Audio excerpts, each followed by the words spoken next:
Je vous salue en ce matin dans la paix, dans la grâce et dans l'amour de notre Seigneur Jésus-Christ. En ce dimanche, avant la rentrée de toutes choses, donc la rentrée des classes pour certains, certaines, éventuellement pour ceux et celles qui sont en congé, qui reprendront le travail demain, c'est un plaisir de vous avoir avec nous avant la reprise. Si vous êtes dans cette salle et si vous êtes connecté sur Internet et que vous nous regardez, j'aimerais vous dire ce matin, par la grâce de Dieu, vous êtes à la bonne place. Alléluia. Donc, frères et sœurs, il y a tant de choses qui se passent dans le monde et on n'a pas forcément besoin d'aller au dehors de nos frontières pour voir ce qui se passe, mais on voit la situation tragique que vit la Guyane. Et c'est avec peine qu'en tant que serviteurs que nous voyons les choses se passer et nous voyons que le peuple a du mal à saisir la volonté de Dieu. Si on fait un bref récapitulatif de ce qui se passe, je vais donner des dates.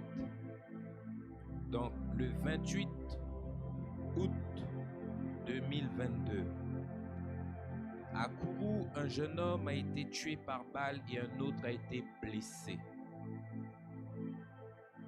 Le 29 août, c'est-à-dire le lendemain, il y a eu ce que l'on appelle le braquage d'un commerce. Le commerçant, le propriétaire, un homme de presque 60 ans, a été tué et sa femme a reçu une balle au pied. Quelques jours plus tard, donc 2 jours, un jeune homme de 34 ans est abattu au village chinois. Dans la même journée toujours, un jeune homme de 25 ans est abattu de 4 balles dans le dos à Kabassou. Et encore dans la même journée, vous avez un autre jeune homme de 22 ans qui est braqué et qui est blessé par balle. On l'a braqué parce qu'on a voulu voler sa sacoche.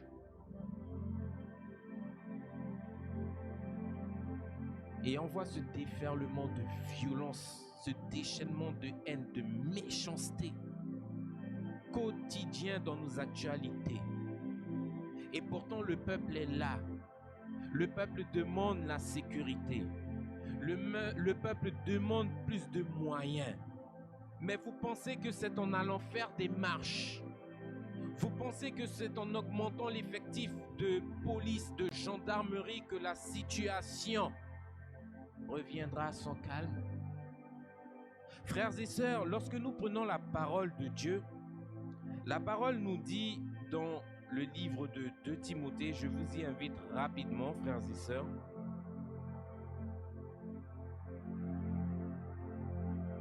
2 Timothée. En tant que chrétiens, ces choses-là ne doivent pas nous effrayer. Pourquoi? Parce que au travers de la parole de Dieu, nous qui croyons, nous sommes éclairés. 2 Timothée au chapitre 3. Si nous prenons la lecture à partir du verset 1, il est écrit: sache que dans les derniers jours, il y aura des temps difficiles, car les hommes seront égoïstes, amis de l'argent. C'est pour ça qu'ils vont braquer, parce qu'ils aiment l'argent. On continue la lecture. Ils seront fanfarons, hautains, blasphémateurs, rebelles à leurs parents. C'est ce que vous voyez aujourd'hui, une génération rebelle qui n'écoute ni papa, qui n'écoute ni maman, mais qui ne veut faire qu'à sa tête. Ingrats, irreligieux, insensibles, déloyaux, calomniateurs, intempérants, cruels, ennemis des gens de bien, traîtres, emportés, enflés d'orgueil, aimant le plaisir plus que Dieu. Tout est écrit, tout est annoncé à l'avance. Et moi, je me dis dans mon cœur, j'espère pour ces personnes que lorsqu'elles sont passées de l'autre côté, qu'elles avaient ce trésor, cette richesse dans leur cœur. Parce que nous savons, frères et sœurs, qu'après la mort, il y a autre chose. Pour nous qui croyons, c'est soit tu finis en enfer, c'est soit tu finis au ciel avec Dieu. C'est pour ça qu'on dit au peuple, prêtez attention, que tu sois jeune, que tu sois jeune, que tu sois vieux. Il ne s'agit pas là d'une question d'âge, il ne s'agit pas là de ta jeunesse ou de ton ancienneté.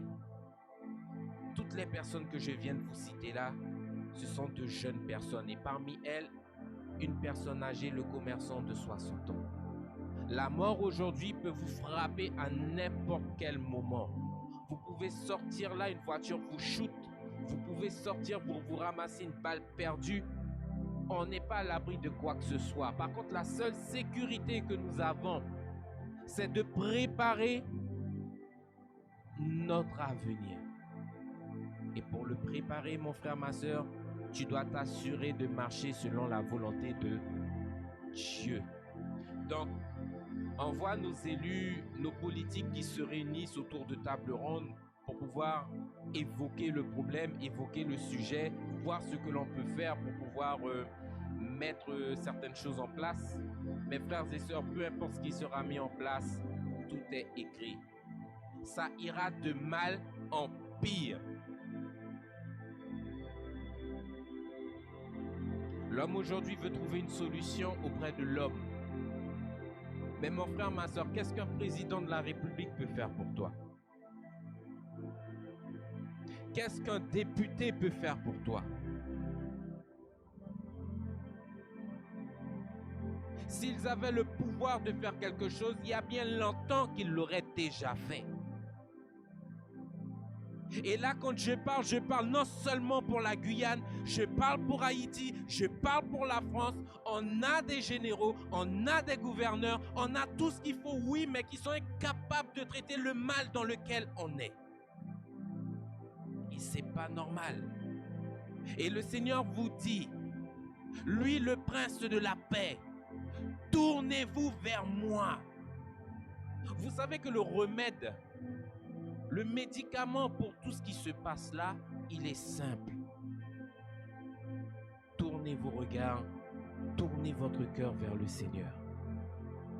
Ce que malheureusement beaucoup de personnes ne veulent pas faire. On va essayer d'aller combler un problème ici, on va le résoudre pour pouvoir se tourner à gauche et regarder, voir qu'il y a là un nouveau problème. On va essayer de le régler et là où on a agi peut-être il y a 2 mois, on se retrouve encore avec une faille. Tout ce que nous faisons est plein de failles.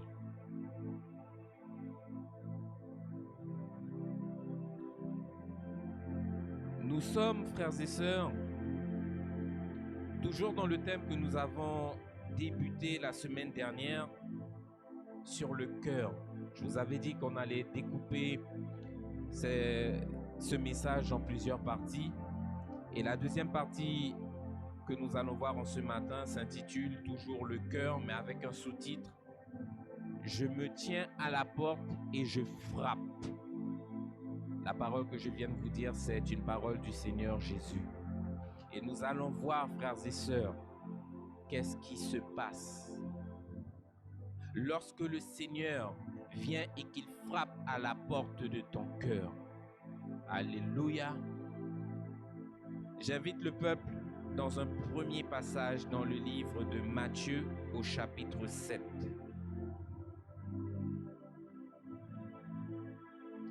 Matthieu au chapitre 7.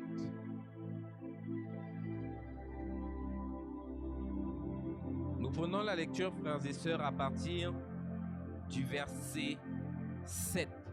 Le passage que nous allons voir là, vous sortez dehors là. Vous allez dans la rue, vous allez avoir bon nombre de personnes qui vont vous le citer. Bon nombre de personnes qui citent ce verset-là dans leurs prières. Mais on va essayer de voir de quoi il s'agit. Matthieu 7, au chapitre, à partir du verset 7, pardonnez-moi, il est écrit « Demandez et l'on vous donnera. Cherchez et vous trouverez.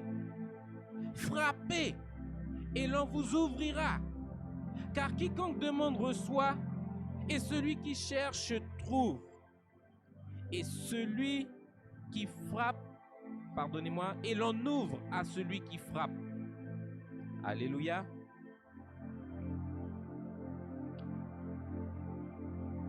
La parole est claire.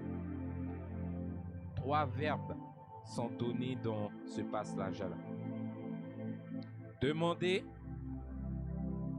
frapper et chercher. Et le Seigneur te dit, pour que tu puisses faire toutes ces choses-là, mon frère, ma soeur, eh bien, avant de demander, il faudrait déjà chercher.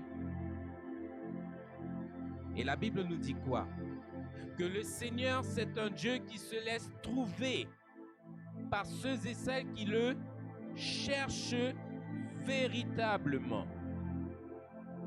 Ça veut dire que lorsque tu t'approcheras de Dieu, mon frère, ma soeur, il faudra que tu viennes avec un cœur sincère.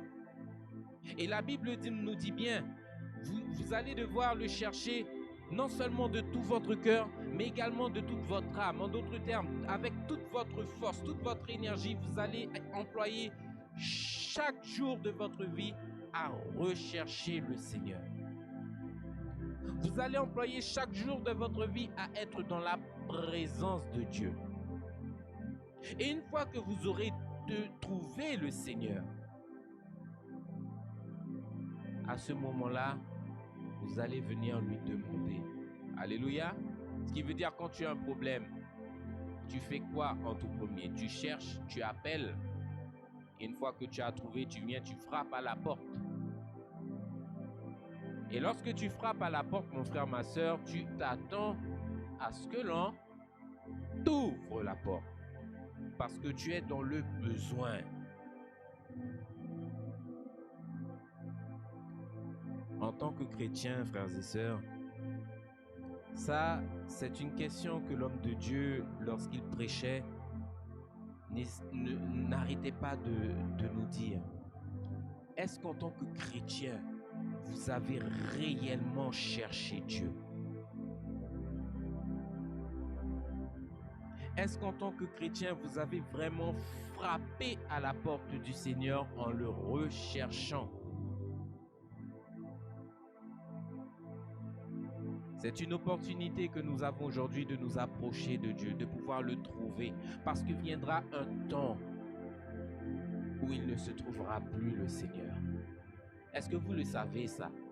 La grâce de Dieu, elle a une fin.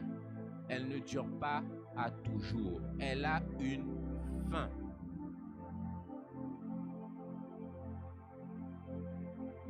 On a souvent dans la prière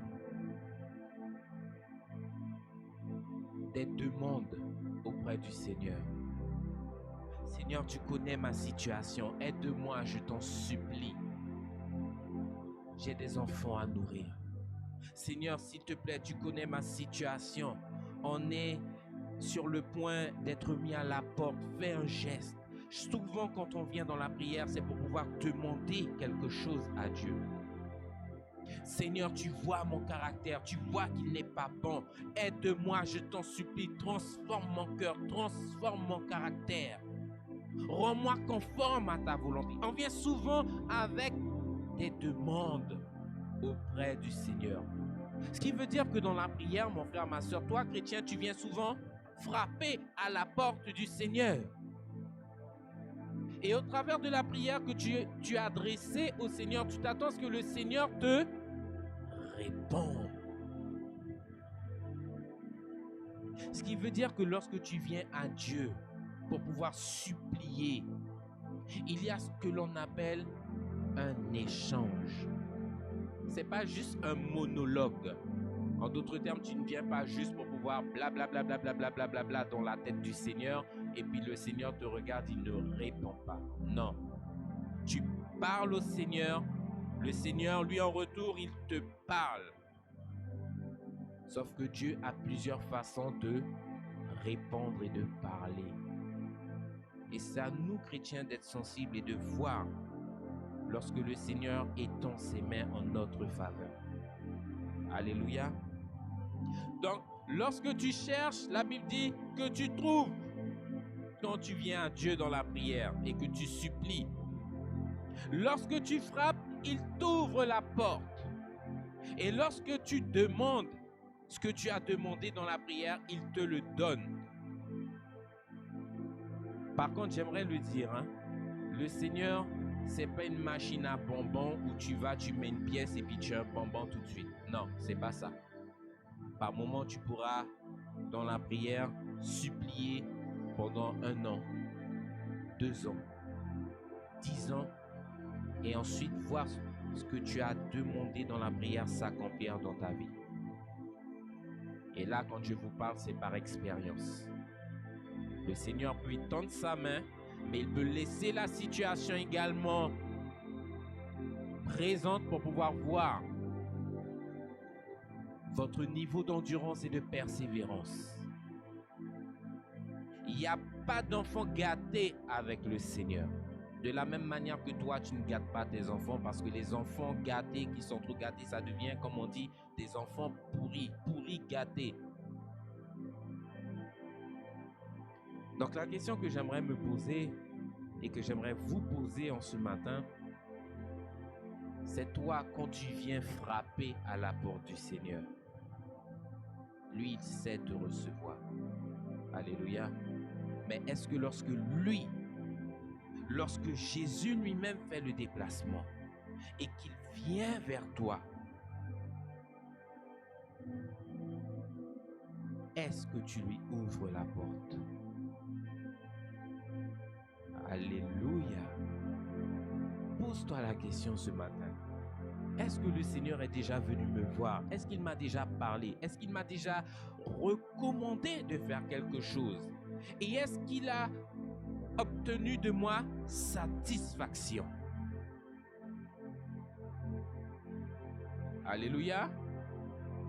N'ayez pas peur de vous poser la question. Soyez sincères avec vous-même. Soyez sincères avec Dieu. Je vous invite dans le livre d'Apocalypse, au chapitre 3.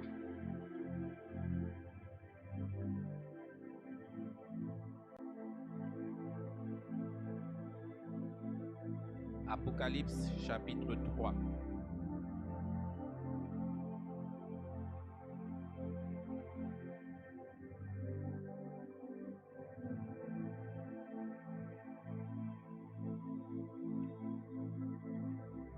Le cœur de l'homme est mauvais. C'est pour ça qu'on voit tout ce qui se passe aujourd'hui dans nos actualités.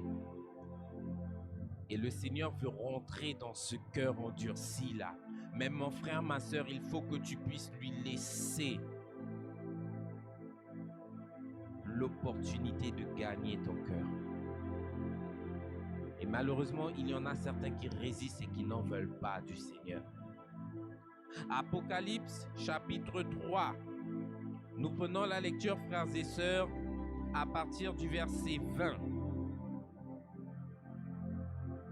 Ici, c'est le Seigneur qui parle et qui dit, « Voici, je me tiens à la porte et je frappe.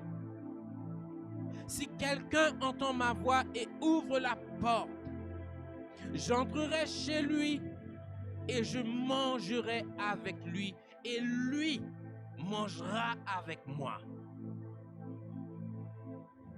On a bien lu? Alléluia.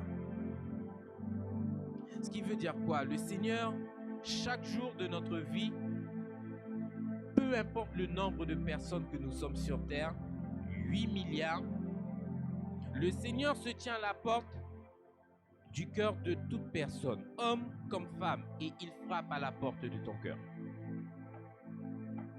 Il frappe. Et en plus de frapper, il fait entendre sa voix.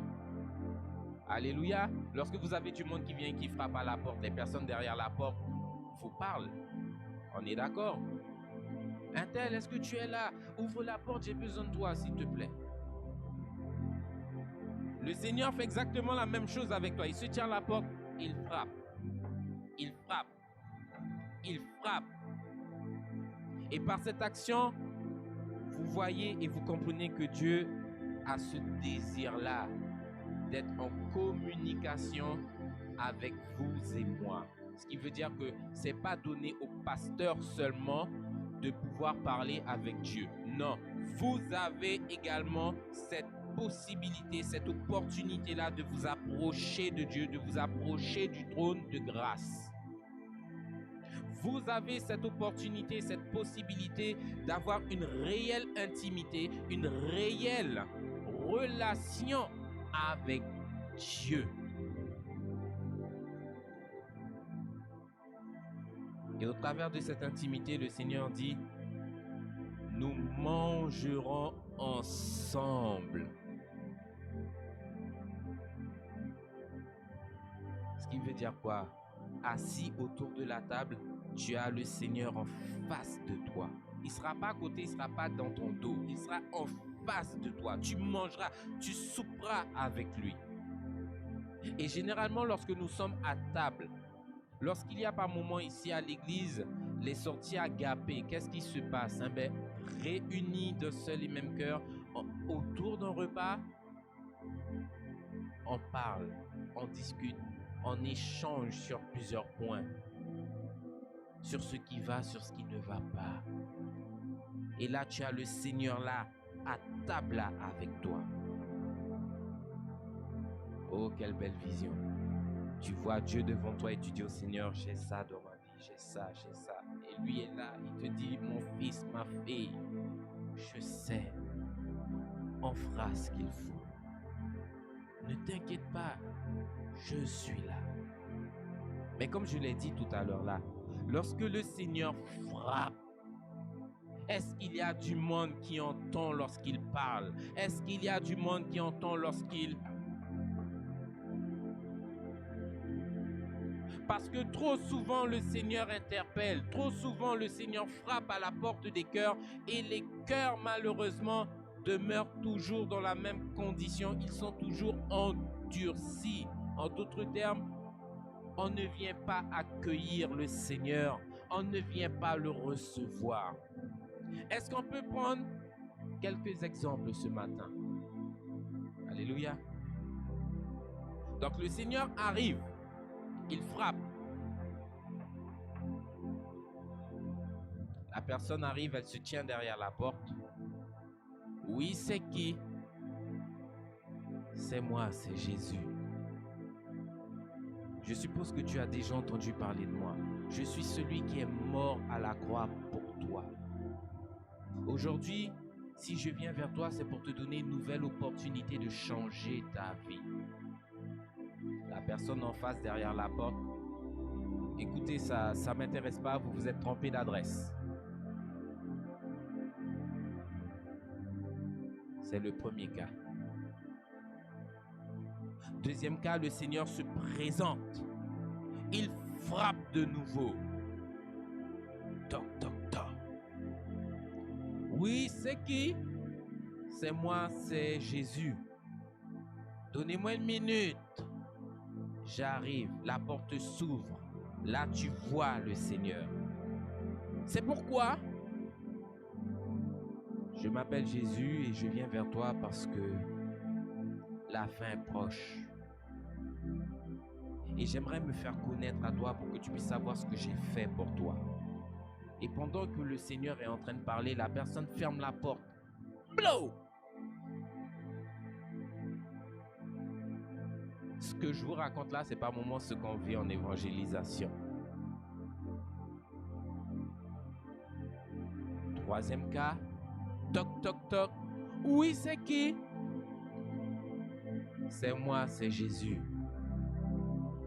Est-ce que tu as une minute à m'accorder, sœur Francine? Donnez-moi un instant, j'arrive. La porte s'ouvre. Oui, c'est pourquoi. Je m'appelle Jésus. Et j'aimerais te dire, ma fille, ce que j'ai fait pour toi. Je suis mort à la croix pour toi. Je suis celui qui t'ai créé.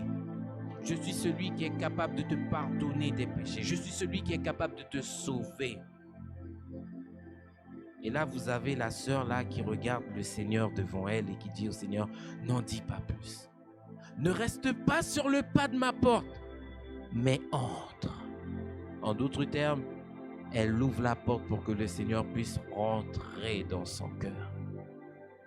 Et c'est à partir de ce moment-là que le Seigneur commencera, frères et sœurs, un merveilleux et un formidable travail dans la vie de notre sœur Francine.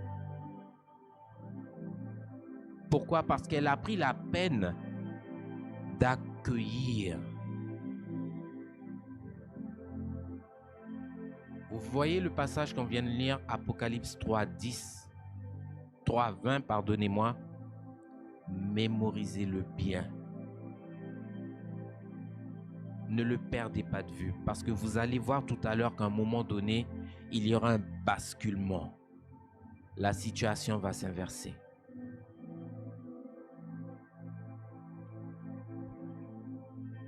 C'est pour cela que le Seigneur, lorsqu'il se présente à nous, peu importe la condition de ton cœur, c'est ce que nous avons vu la semaine dernière, il se présente à toi et il sème sa semence, il sème sa parole. Comment est-ce que ton cœur est face à lui lorsque tu reçois sa parole? Comment ton cœur est face à lui lorsque le Seigneur est là debout, physiquement en train de te parler? Comment est-ce que tu le reçois? Quelle est la disposition de ton cœur?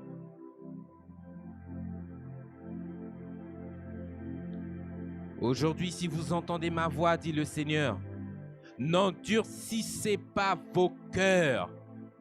Ne faites pas ça, je vous en supplie.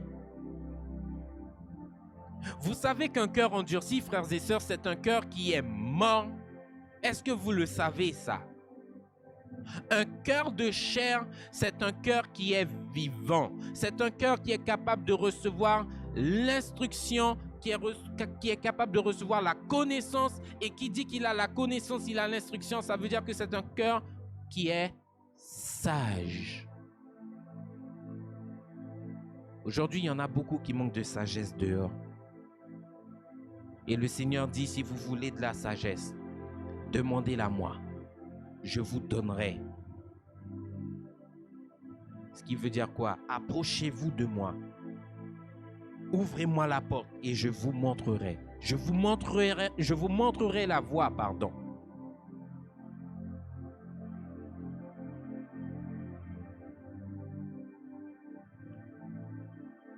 Donc, quand nous venons au Seigneur pour demander, le Seigneur dans sa fidélité, il vous ouvre la porte.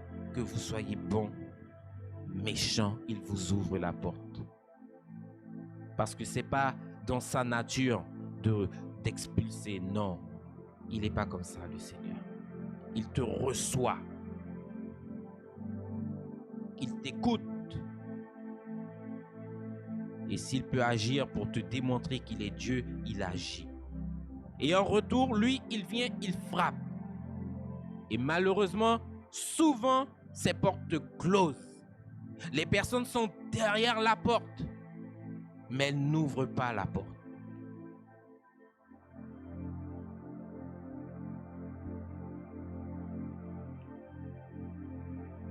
Est-ce que vous savez pendant combien de temps encore le Seigneur continuera à toc, toc, toc, toc, toc? À un moment donné, il va cesser de frapper à la porte. Ce qui veut dire que l'invitation qu'il veut te donner là, elle arrive bientôt à expiration, mon frère, ma soeur. Et malheureusement, même dans l'église, il y a parmi le peuple de Dieu certaines qui sont prêts à prendre le risque de perdre l'invitation, malgré les appels de phare, malgré les klaxons, malgré tout ce que le Seigneur met en place pour pouvoir alerter. Ils sont prêts à prendre le risque de perdre leur salut. Je vous invite dans le livre de Matthieu au chapitre 13.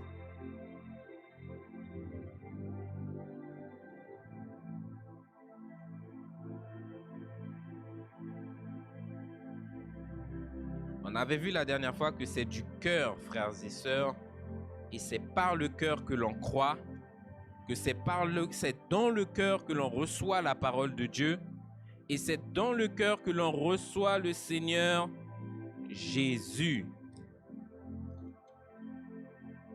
Alléluia.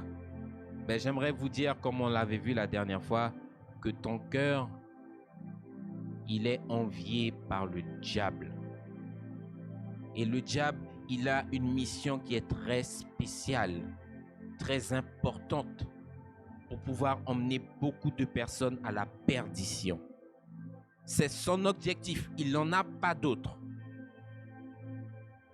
On avait fait une prédication une fois sur le diable, sur Satan, et au travers de la parole, je vous avais montré qu'il n'était pas là pour vous aider à adorer Dieu. Le diable a un objectif bien précis, c'est de te prendre avec lui pour que tu ailles brûler avec lui en enfer. C'est son objectif. Jour et nuit, il travaille et il s'emploie à ça. C'est comme toi, le matin, tu vas à ton travail, tu es femme de ménage, ton travail, c'est de nettoyer. Lui, sa mission, c'est de vous emmener en enfer.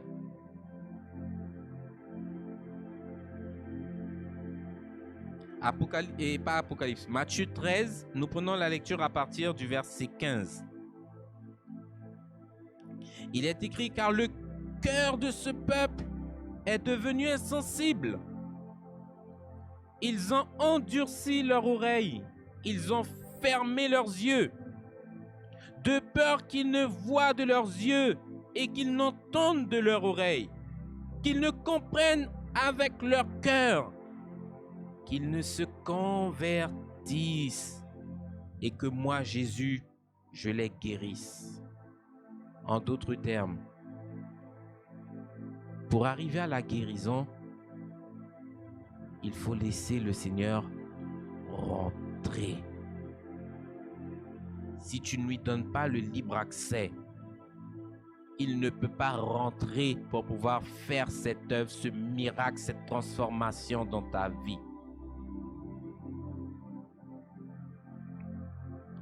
Et le diable lui-même, Satan, comme je l'ai dit, c'est son objectif de vous emmener à la perdition. Et les outils que le diable va utiliser, c'est quoi? C'est tout simplement les choses du monde. L'argent, l'immoralité sexuelle, l'idolâtrie. Aujourd'hui, vous voyez qu'il n'y a pas qu'un seul Dieu, mais il y en a plusieurs. Et ils sont tous incapables de sauver, sauf celui que je vous prêche ce matin.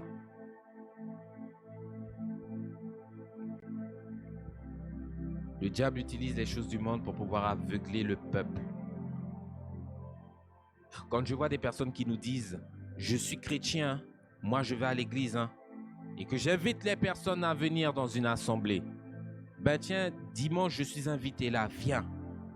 Ah non, j'ai pas le temps, Moi, j'ai pas le temps. J'ai une semaine qui est difficile. Il faut que j'aille en boîte de nuit ce soir. J'ai pas le temps d'aller à l'église demain. Non. J'ai pas le temps parce que là, ce soir, je finis mon service à 2h du matin. Et demain matin, il y a la parade à Kouroula. Il faut que je sois à la parade là pour pouvoir participer au carnaval. Mais il y a 2 minutes dans la conversation, tu m'as dit que t'aimais Jésus. Que tu allais à l'église, je t'invite, tu ne veux pas venir? Il est passé où ton amour pour Dieu? La distraction prend le pas, au point même que le Seigneur nous dit que l'homme aime le plaisir plus que lui-même. Ce qui veut dire quoi? Que Dieu, assis sur son trône, n'est pas en train de plaisanter. Dieu, assis sur son trône, n'est pas en train de jouer. Il est en train d'établir ce plan de sauvetage pour pouvoir vous arracher des ténèbres. Il n'est pas en train de jouer.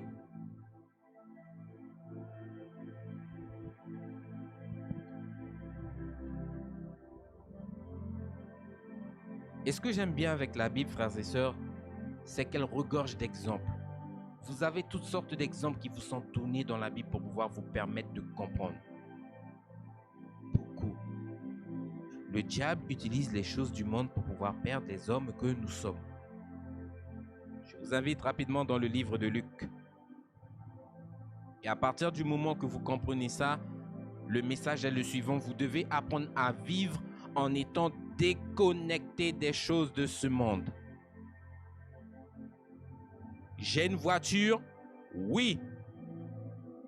Mais ce n'est pas ma voiture qui est sur le trône de mon cœur, c'est le Seigneur. Pourquoi? Parce que c'est lui qui m'a donné la voiture. Je peux très bien avoir un accident, cette voiture-là s'écrase. Par la grâce de Dieu, si c'est sa volonté, il me donnera une autre.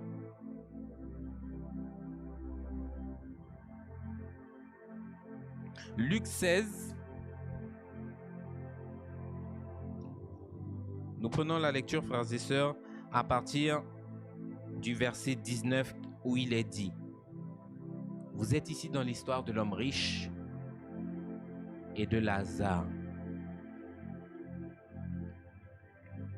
Luc 16, Luc chapitre 16, lecture à partir du verset 19. Il y avait un homme riche qui était vêtu de pourpre et de fin lin, et qui chaque jour menait une vie joyeuse et une brillante vie. Un pauvre nommé Lazare était couché à sa porte couvert d'ulcères et désireux de se rassasier des miettes qui tombaient de la table du riche. Et même les chiens venaient lécher encore ses ulcères. Lazare le pauvre mourut, et il fut porté par les anges dans le sein d'Abraham. Le riche mourut aussi, et il fut enseveli. Dans le séjour des morts, il leva les yeux, et tandis qu'il était en proie au tourment, il vit de loin Abraham et Lazare dans son sein. Il s'écria: Père Abraham, aie pitié de moi et envoie Lazare pour qu'il trempe le bout de son doigt dans l'eau et qu'il me rafraîchisse la langue, car je souffre cruellement dans cette flamme. Abraham lui répondit: Mon enfant, souviens-toi que tu as reçu tes biens pendant ta vie et que Lazare a eu les maux pendant la sienne. Il est ici consolé, et toi maintenant tu souffres. Alléluia. Vous voyez quoi ici? L'homme riche qui avait son cœur attaché à ses biens. L'homme riche qui ne manquait de rien. Lorsqu'il meurt, il finit où? Directement en enfer. Pourquoi? Parce qu'on vous a déjà dit ici à de nombreuses reprises. Les choses de ce monde sont utilisées par le diable pour pouvoir vous détourner de Dieu. Les personnes riches aujourd'hui, avec leur position et leur compte en banque qui ne manque jamais d'argent, ne considèrent pas Dieu. Ils sont souvent hautains, méprisants, arrogants, montrant aux gens tout ce qu'ils possèdent. Alors que Dieu t'appelle, toi, petit chrétien, à être une personne humble. Aujourd'hui, le Seigneur m'a béni, d'accord? Je ne vais pas aller me pavaner devant tout le monde pour montrer aux gens ce que Dieu a fait dans ma vie. Non. Il existe ce que l'on appelle des témoignages que l'on diffuse.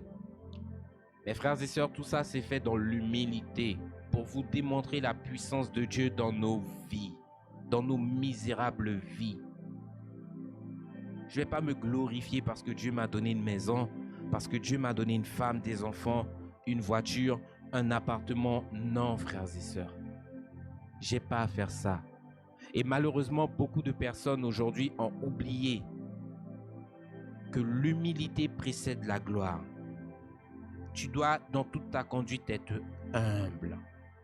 Tu dois avoir ce cœur humble.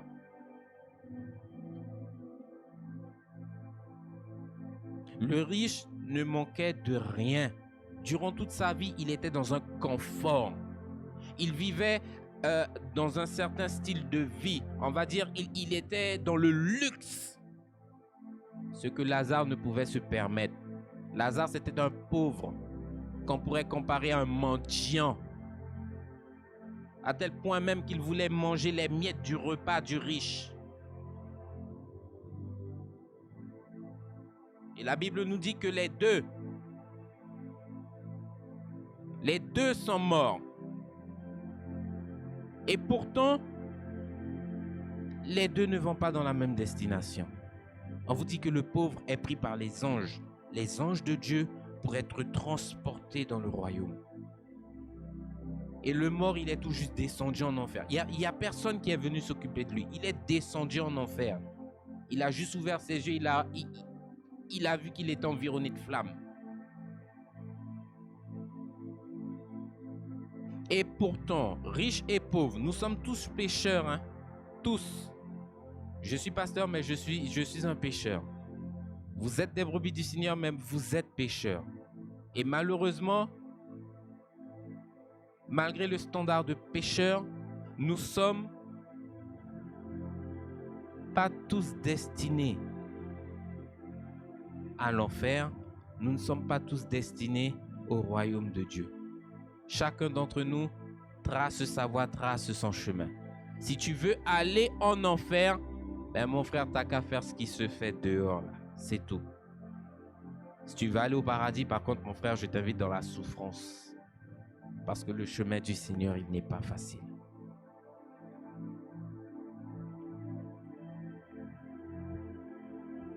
Et nous voyons quoi? Lorsque nous continuons la lecture, on s'est arrêté au verset 25, on prend à partir du verset 26, il est écrit: D'ailleurs, il y a entre nous et vous un grand abîme, afin que ceux qui voudraient passer d'ici vers vous ne le puissent, et que ceux qui veulent passer de là vers nous ne le puissent également. Le riche dit: Je te prie donc, Père Abraham, d'envoyer Lazare dans la maison de mon père, car j'ai 5 frères. C'est pour qu'ils leur attestent, c'est pour qu'ils leur disent ces choses, afin qu'ils ne viennent pas là où moi-même je suis en ce moment. Vous voyez que le riche là, il prend conscience que durant sa vie, il a joui de toutes sortes de richesses. Il avait les plus beaux vêtements, sa table était toujours pleine, il avait peut-être des serviteurs à son service. Imaginez-vous un peu la scène. Il ne manquait de rien, le monsieur. On est sans doute venu à plusieurs reprises lui parler de Jésus, du fait qu'il faut qu'il se convertisse, qu'il change sa façon de faire, qu'il donne son cœur à Jésus. Il a peut-être rejeté les personnes. Et là, il prend conscience en enfer de la gravité. Il sait que pour lui, c'est terminé, mais il pense à ses frères qui sont toujours dans le monde en train de vivre la vie qu'il était en train de vivre, lui, là. Et ce qui est impressionnant, c'est qu'aujourd'hui, on voit les hommes courir derrière toutes sortes de choses matérielles pour pouvoir les glorifier. Mes frères et sœurs, voyez la situation dramatique dans laquelle on se trouve là avec Lazare et l'homme riche. Abraham lui dit quoi? Durant toute ta vie sur terre, tu étais dans le luxe. Tu as eu une bonne et une joyeuse vie. Quand vous le voyez ouvrir ses yeux en enfer, vous voyez qu'il est joyeux? Il ne l'est pas. Est-ce que vous voyez qu'il est en train de jouir des objets qu'il avait dans le monde? Non. Alors pourquoi je parle de ça? Parce que certaines personnes s'imaginent que quand ils meurent, tout ce qu'ils ont vécu ici, ils vont le retrouver en enfer. Non. En enfer, on vous dit qu'il est en train de souffrir. Il n'est pas en train de vivre une vie joyeuse. Il souffre à tel point qu'il demande de l'aide.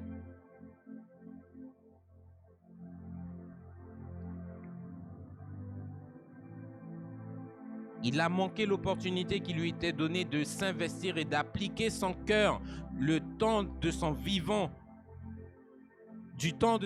pardonnez-moi, pour pouvoir se sauver. Ce qui veut dire quoi? Il a loupé l'opportunité qui lui était donnée de pouvoir rentrer dans le paradis. Et toi, aujourd'hui, c'est la même chose. Le Seigneur te dit, je mets devant toi la vie et la mort. C'est toi qui choisis où est-ce que tu positionnes ton cœur.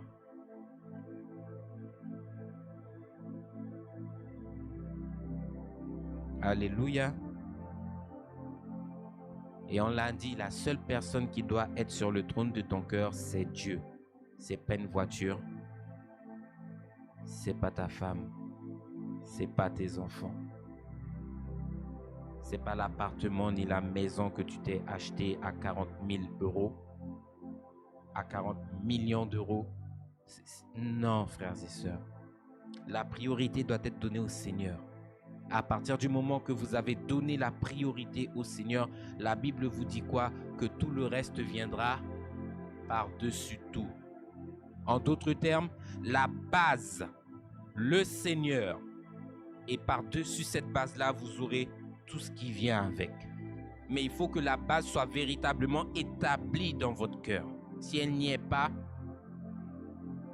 c'est les mêmes mots, le même chemin que l'homme riche que vous risquez de prendre.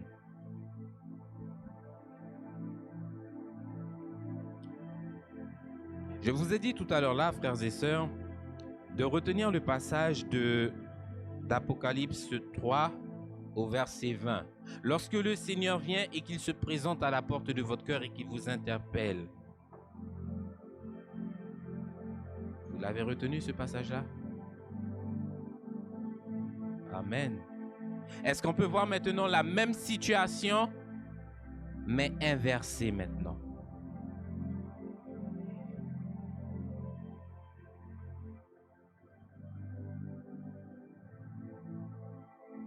Je vous invite rapidement dans le livre de Luc. Parce que comme je vous ai dit, le Seigneur ne restera pas là toujours en train de frapper devant une porte qui ne s'ouvre pas. À un moment donné, il passe à autre chose.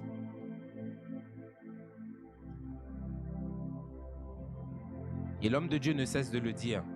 Les 8 millions de personnes qu'il y a sur cette terre, le Seigneur est capable de toutes les sauver. À condition qu'elles ouvrent la porte. Le Seigneur pourrait défoncer la porte pour pouvoir venir te chercher au fond, mais il ne le fait pas. Parce qu'il faut que ce soit un choix. Il faut que ça vienne de toi. Le Seigneur ne force pas. Luc 13.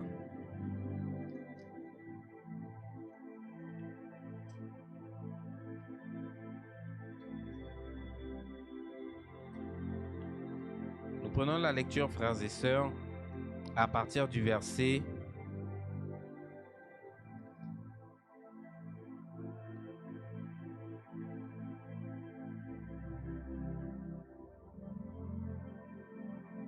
Nous allons prendre à partir du verset 25. Le verset 25 qui nous dit: quand le maître de la maison se sera levé et aura fermé la porte, et que vous, étant dehors, vous commencerez à frapper la porte en disant: Seigneur, Seigneur, ouvre-nous. Il vous répondra: je ne sais d'où vous êtes. Alors vous vous mettrez à dire au Seigneur: nous avons mangé et bu avec toi et tu as enseigné dans nos rues. En d'autres termes, le Seigneur vient te voir. Qu'est-ce qui se passe? Je vous ai dit tout à l'heure, là, en prenant les 3 exemples, il frappe, il frappe, il frappe. Et jusqu'au dernier moment, il continuera de frapper. Je dis bien jusqu'au dernier moment, parce que je vous ai dit que la grâce ne durera pas tout le temps. La grâce est en train de s'épuiser jour après jour. Ce qui veut dire à un moment donné, lorsqu'elle se sera carrément épuisée, le Seigneur passe à autre chose.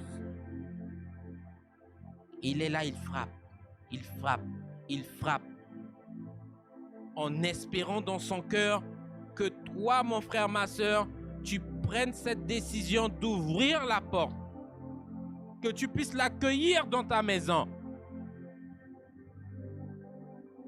Certains ouvriront et accueilleront, certains ouvriront et envoieront le Seigneur, renverront le Seigneur, ils vont voyer le Seigneur, comme dit l'expression, balader sur les roses. Et d'autres ne prendront même pas la peine de se lever. Ils vont laisser le Seigneur toquer, toquer, toquer. Mais quoi qu'il en soit, il est là, il frappe à la porte. Pour ne pas dire demain que « mais t'es jamais venu frapper à ma porte ». Tu ne pourras pas dire ça au Seigneur parce qu'il est venu, sauf que toi, t'es jamais venu ouvrir la porte. Et arrive maintenant le moment crucial. Le Seigneur vient, le Seigneur récupère son église.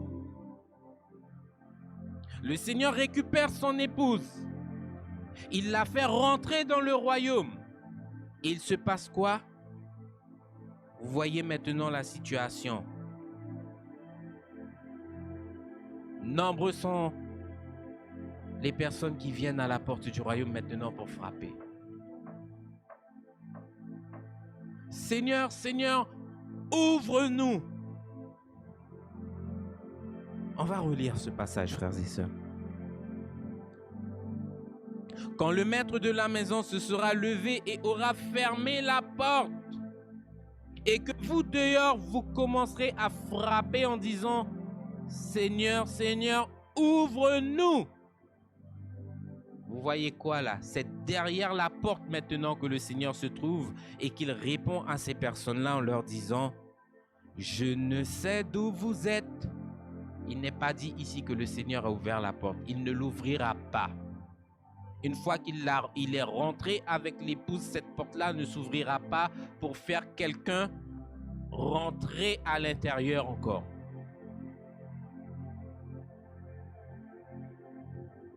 Seigneur, Seigneur, ouvre-nous.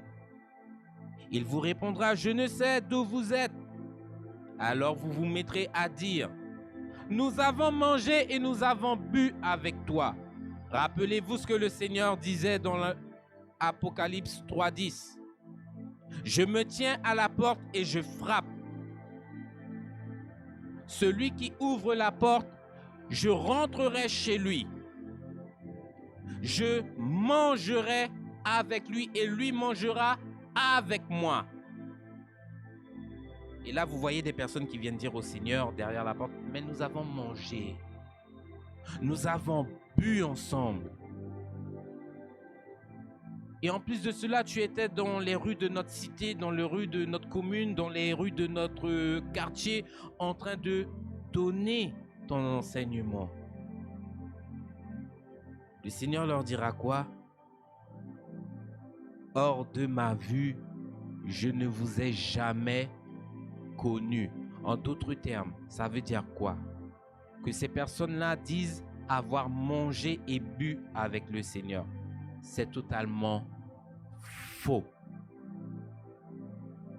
Parce que le Seigneur te dit que tu ne peux pas participer à la table des démons et en même temps participer à sa table.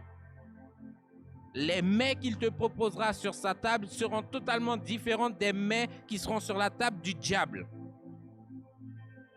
Ce qui veut dire quoi? Que si le Seigneur te donne une pomme, la pomme elle sera fraîche. Si le diable te donne une pomme, la pomme elle sera pourrie.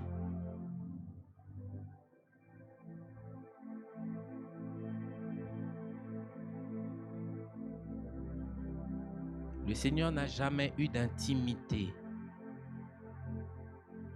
Il n'a jamais soupé. Il n'a jamais eu un temps d'échange, un rapport quelconque avec ces personnes-là parce que ces personnes-là ne lui ont jamais donné l'accès. Et ces mêmes personnes-là viennent avec ce gros mensonge. Mais tu as bu, tu as mangé avec nous. J'aimerais vous dire que ce n'est pas chouette de rester derrière une porte en train de toquer. Ben, le Seigneur le fait quotidiennement. Viendra un moment donné, frères et sœurs, où les rôles s'inverseront. Vous serez de l'autre côté de la porte en train de frapper. Et le Seigneur n'ouvrira pas la porte.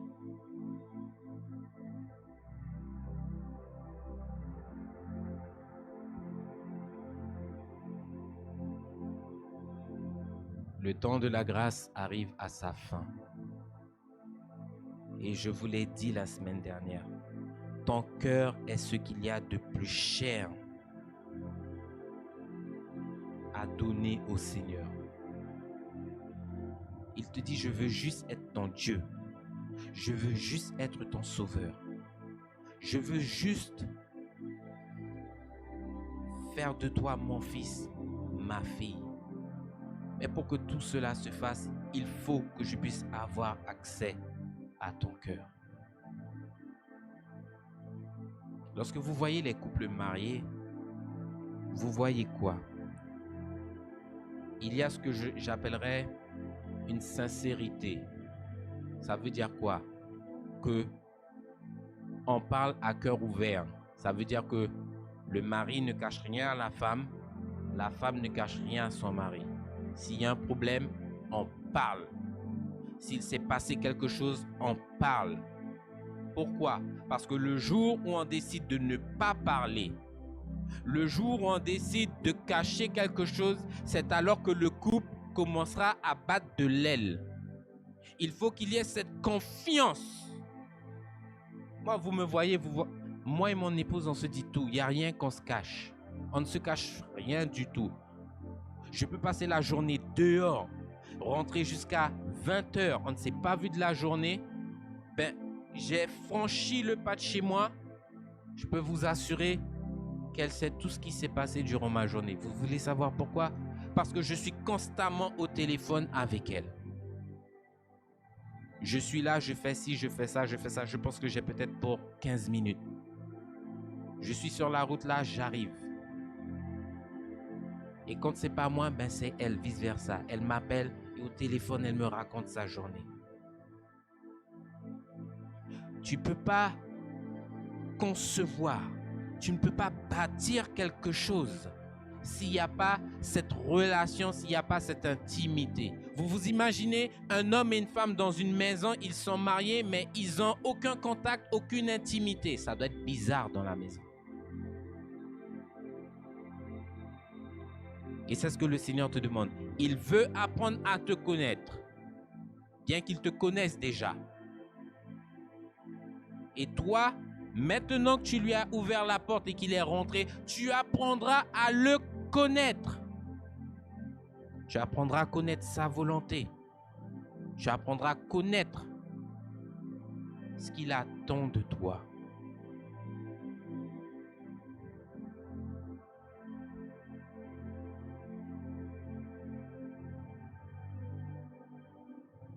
Ta relation avec le Seigneur doit être basée sur une fidélité, sur une sincérité. Il faut que tu sois vrai et sincère. S'il manque ces critères-là, mon frère, ma soeur, cette relation-là ne tiendra pas. C'est pour ça que beaucoup sont venus, ils ont cru qu'ils ont mangé, ils ont cru qu'ils ont partagé un souper avec le Seigneur. Mais Seigneur, on a bu et on a mangé avec toi. Le Seigneur regarde les choses tout de suite. Non, je ne vous ai jamais connu. Et il vous dit quoi ensuite? Allez dehors. Là où il y a les pleurs et les grincements dedans. Ça veut dire quoi? Le Seigneur est en train de frapper. Tu n'as jamais ouvert la porte qui pouvait te sauver. Là maintenant, lui ferme la porte du royaume. Tu te retrouves dehors avec une seule possibilité. Il n'y en a pas deux à ce moment-là. Une seule. Aller brûler en enfer. C'est tout. Il n'y a plus de grâce, il n'y a plus de prière, il n'y a plus de jeûne, il n'y a plus de miséricorde. Tout ce qui t'attend, c'est de brûler comme l'homme riche. Et on voit le peuple qui est là en train de jouer. Je m'amuse à être chrétien. T'as vu, dimanche on était à l'église. Le message du pasteur, il était bien. Dimanche prochain, tu n'es pas là. Tu as décidé d'aller à la plage avec tes amis pour faire je ne sais quoi. Le dimanche d'après, tu n'es pas là parce que tu es invité à je ne sais quoi. Et tu réapparais 4 mois plus tard. Bonjour mon frère, bonjour ma soeur. Non, c'est pas comme ça que ça se passe dans la maison du Seigneur. Je suis pasteur, moi je le dis, j'ai pas peur de vous le dire, c'est pas comme ça que ça se passe. Si tu es chrétien, mon frère, ma soeur, il y a un standard à tenir. De la même manière que lorsque vous êtes à l'armée, embauché à l'armée, vous êtes ce que l'on appelle un militaire. Vous ne faites pas ce que vous voulez là-bas. J'ai été me coucher à 20h. Demain matin, je vais me lever à 10h. Vous pensez que c'est comme ça? Vous avez le choix lorsque vous vous êtes engagé là-bas? Non. Si on a sonné le sifflet à 4h du matin, à 4h30, on vous dit dans la nuit, là, faut aller courir 30 km jusqu'au lever du jour. Vous êtes à l'armée, vous avez signé un contrat, vous avez pris un engagement. C'est la même chose en tant que chrétien. Tu as donné ta vie au Seigneur, tu es passé par les eaux du baptême. En passant par les eaux du baptême, tu as donné ta vie à Christ. Tu n'as plus le droit de regarder derrière et de dire « Je retourne dans le monde pour vivre comme je vivais avant ». Tu ne peux pas faire ça. À partir du moment que tu es passé par les eaux du baptême, tu appartiens au Seigneur. La Bible dit « Toute chose est devenue nouvelle ». Tu es devenu une nouvelle création, une nouvelle créature. Ton cœur endurci, ton cœur de pierre a été changé. Tu as ce cœur maintenant de chair, sensible à Dieu, sensible à l'esprit, sensible à la volonté de Dieu. Et pourtant, on voit des chrétiens être partagés. Frères et sœurs, être chrétien, c'est quelque chose de lourd. C'est pas quelque chose de léger. Et lorsque vous voyez les militaires sortir en fin de carrière là, vous voyez des jeunes hommes responsables. Des jeunes hommes qui sont là et qui peuvent vous raconter ce que c'est que la vie. Pas parce que vous voyez devant le Chinois quotidiennement assis en train de boire, fumer. C'est pas ça.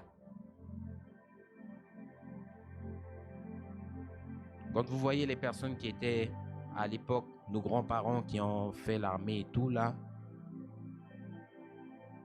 vous voyez des hommes matures. Aujourd'hui, regardez la génération qu'on a là.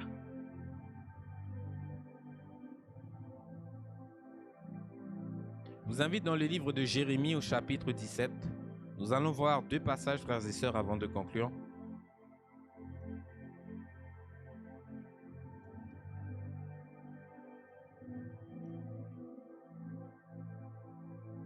Jérémie au chapitre 17.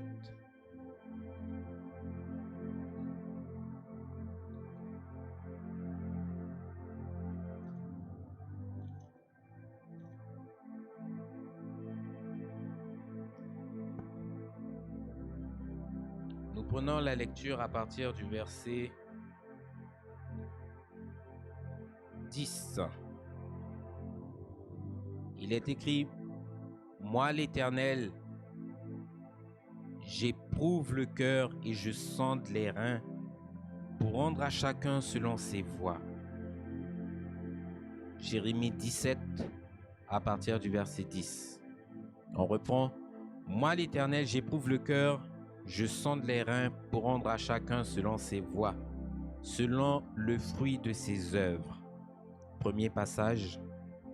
Deuxième passage dans le Nouveau Testament, dans le livre de 1 Corinthiens au chapitre 4.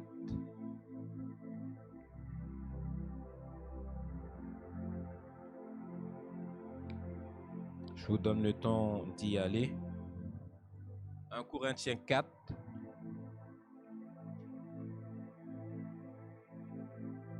Nous prenons la lecture à partir du verset 5. 1 Corinthiens 4, 5. Il est écrit: C'est pourquoi ne jugez de rien avant le temps, jusqu'à ce que vienne le Seigneur qui mettra en lumière ce qui est caché dans les ténèbres et qui manifestera les desseins des cœurs. Alors chacun recevra de Dieu la louange qui lui est due. Vous avez certainement déjà vu du monde vous parler et mettant en avant cet argument, cette parole, ce verset de la Bible. Oui, mais le Seigneur regarde uniquement au cœur. Le Seigneur ne regarde pas à l'apparence, mais il regarde au cœur. Pour ce matin, je vais te dire quelque chose, mon frère, ma soeur. Effectivement, le Seigneur regarde au cœur. Et c'est parce qu'il regarde au cœur qu'il jugera ton cœur. Et la Bible nous dit quoi? Qu'il s'appuiera sur ce qui est caché. Il le révélera à la lumière. Je vous avais pris une fois un exemple qui est très simple. Aujourd'hui, vous voyez un couple là, waouh! Mais ce jeune homme-là et cette jeune fille-là, ils sont beaux tous les deux. Ils vont bien ensemble. Regarde, ils sont habillés tous les deux en marron et en jaune. Ah, ils sont bien assortis. Ils vont bien ensemble. Hein. Ça, c'est ce qu'on voit physiquement. Ils viennent à l'église, ils sont là, ils reçoivent la parole, ils travaillent dans l'église. On voit que c'est un beau couple. On se dit, waouh! Dehors de l'église, cet homme-là, ils étaient assortis dans l'église, dehors, il bat sa femme. Sauf que l'église ne le sait pas. Arrivé devant le trône, le Seigneur met ça à la lumière. Vous étiez marié, mais tu es un homme violent. Le Seigneur manifestera tout ce qui est caché, tout ce que nous, on ne peut pas voir. Et c'est sur ça qu'il s'appuiera pour pouvoir juger. Des enfants qui mentent à leurs parents. Ils sont là dans l'église. Au milieu de nous. Le Seigneur s'appuiera sur la quantité de mensonges pour pouvoir juger ton cœur. Et qu'est-ce qu'il nous dit le Seigneur? Chacun recevra la louange qui lui est due. En d'autres termes, lorsque le jugement sera prononcé, lorsque la sentence sera donnée, elle sera juste.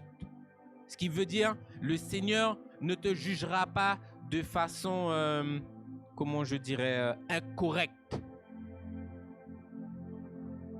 Ici, vous avez par moments des jugements qui sont totalement faussés. Quand vous voyez qu'un simple petit voleur, des simples petits malheureux qui ne sont pas connus de la société, qui sont attrapés pour un vol, on les tient, on les enferme 7 ans.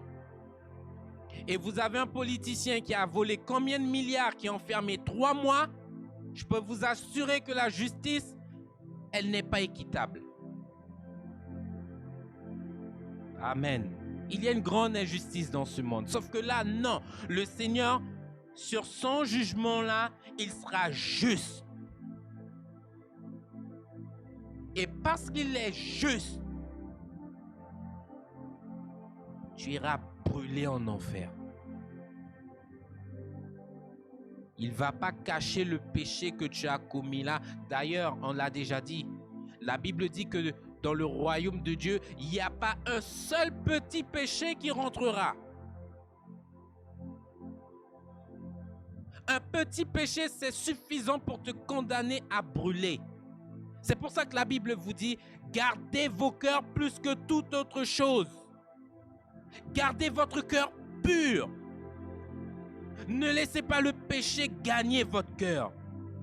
Parce que s'il gagne votre cœur, vous allez brûler en enfer et Jésus ne pourra rien faire pour vous. Au contraire,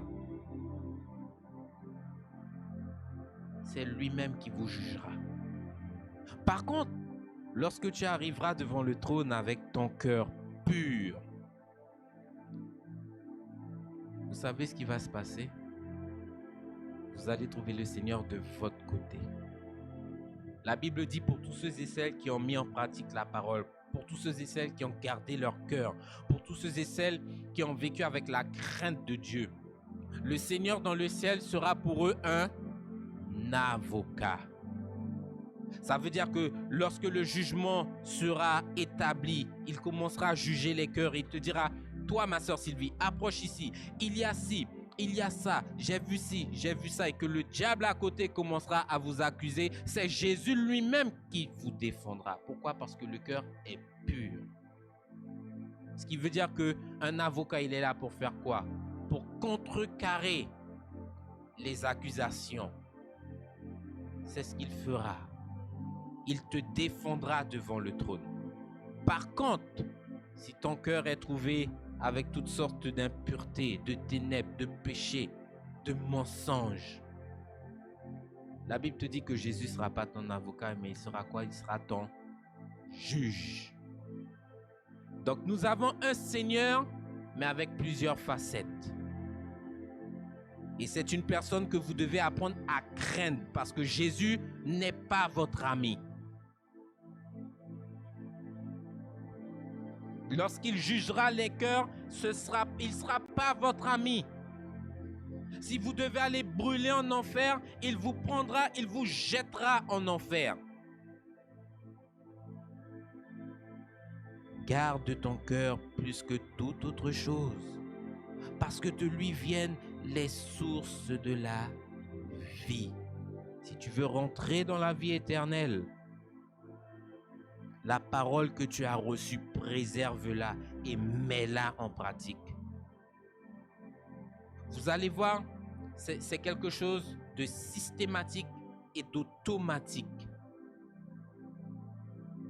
Vous sortez du monde, vous arrivez dans la maison de Dieu. Vous vous dites, j'en ai assez de vivre comme le monde vit là. J'en ai assez de voir tout ce qui se passe dehors. Il n'y a que de la perversité, il n'y a que de la sexualité, il n'y a que des meurtres. Je suis fatigué de tout ça, Seigneur. Je veux autre chose. Faites le test. Commencez à marcher droit avec le Seigneur. Mettez la parole de Dieu en pratique. Vous allez voir tout de suite qu'il y aura une opposition face à vous. Pourquoi? Parce que le diable ne veut pas que vous puissiez apprendre à garder votre cœur. Le diable ne veut pas que vous puissiez apprendre à marcher dans la sainteté. Le diable ne veut pas de ça. Et l'opposition que vous allez rencontrer, elle sera terrible. Mais en tant que chrétien, terrible ou pas terrible, tu avances avec Dieu. Je vous invite à vous mettre debout, frères et sœurs.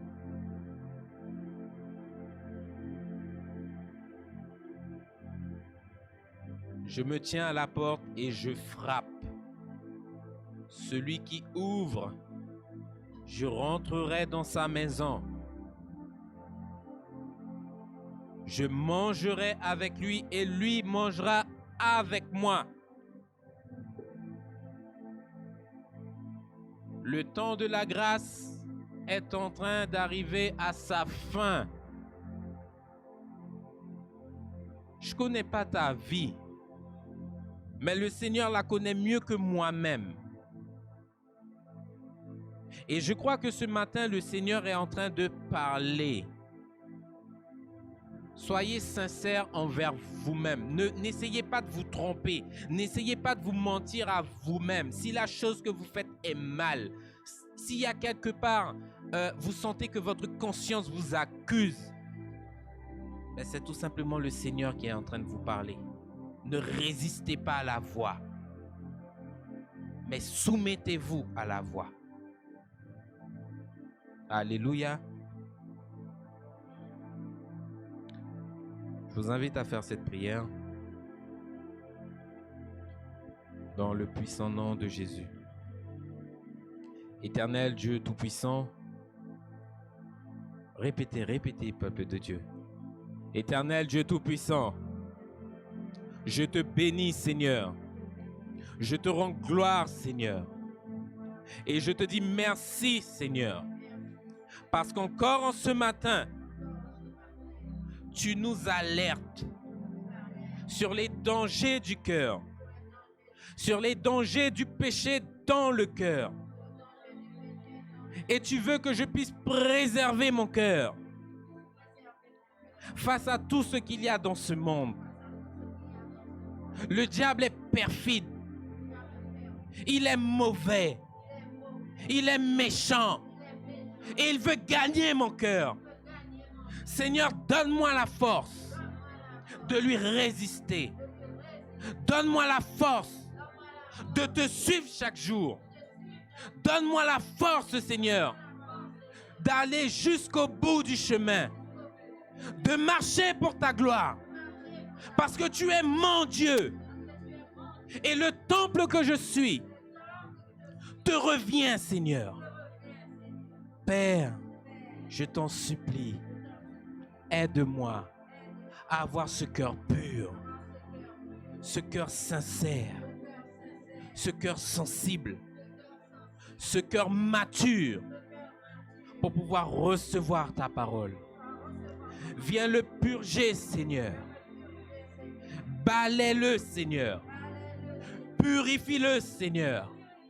Et même si ça fait mal, chasse au dehors tout ce qui en moi est ténèbres, Seigneur. Père, je te bénis. Conduis-moi à bon port. Conduis-moi à la maison. Dans le nom de Jésus, je te bénis, Seigneur. Amen. Que Dieu vous bénisse, peuple de Dieu. Et gardez la parole du Seigneur. Votre cœur, comme je l'ai dit, a une place primordiale dans votre vie de tous les jours. C'est lui qui pompe le sang. Si vous n'avez pas de cœur, vous êtes littéralement mort. C'est la même chose dans votre vie spirituelle. C'est le cœur qui conduit toute votre activité spirituelle parce que c'est dans votre cœur que vous croyez au Seigneur Jésus. C'est dans votre cœur que vous recevez la parole de Dieu. C'est dans votre cœur que vous recevez le Seigneur. De là, tout démarre. Gardez votre cœur au nom de Jésus. Alléluia. On se reverra le week-end prochain. Soyez bénis, très chers auditeurs.